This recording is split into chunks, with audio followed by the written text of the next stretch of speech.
Hello, everyone. It's a pleasure to be with you on behalf of the Ecumenical Order of Christ and the Returned Christ, Lord Rael. Today's message is earthly traditions and divine meaning. I'm Clark Isaac, and again, thank you, everyone, for joining us today. Today's a really special topic because reaching the end of Ramadan being a very significant holiday and time of fasting and reflection on the oneness of God and our connection to each other, loving each other, and upholding the traditions which came before us, which our forefathers set. But more importantly than keeping those traditions, more important than observing a holiday as it is written, is exploring, discovering, and upholding the value of those traditions.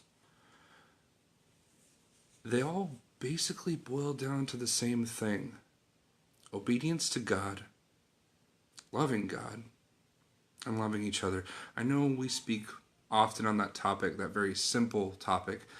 It would be seemingly so that it were so simple, but it is not, which is why we have so many traditions, so many holidays, so many religions, and so on and so forth, all trying to get us to focus on really understanding those values.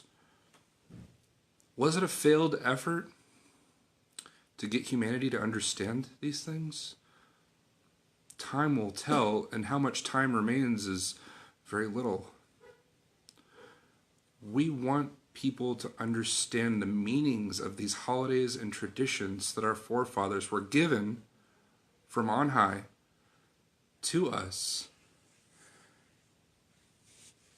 And it's really important that people understand these things, explore within themselves the meaning of everything that was given to us from our divine source, from God Himself.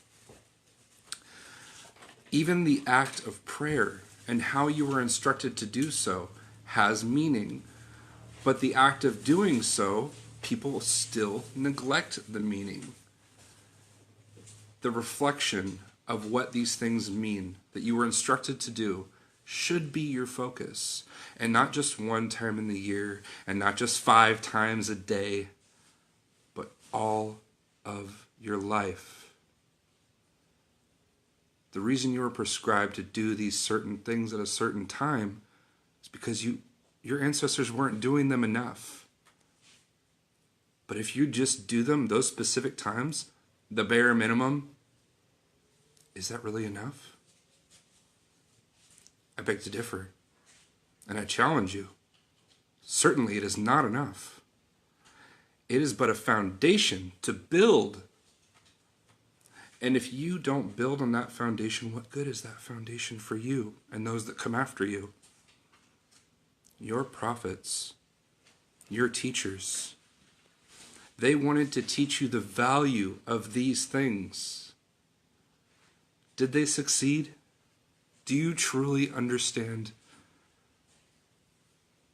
Can you prove it to each other and to God that these things have meaning to you, and not just one time in the year or a few times a day, but all of your life?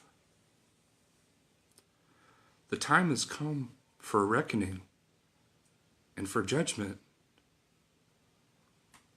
And we want you and all of us to be together, to be worthy of understanding and accepting divine meaning, so that the earthly traditions are no longer relevant and no longer necessary,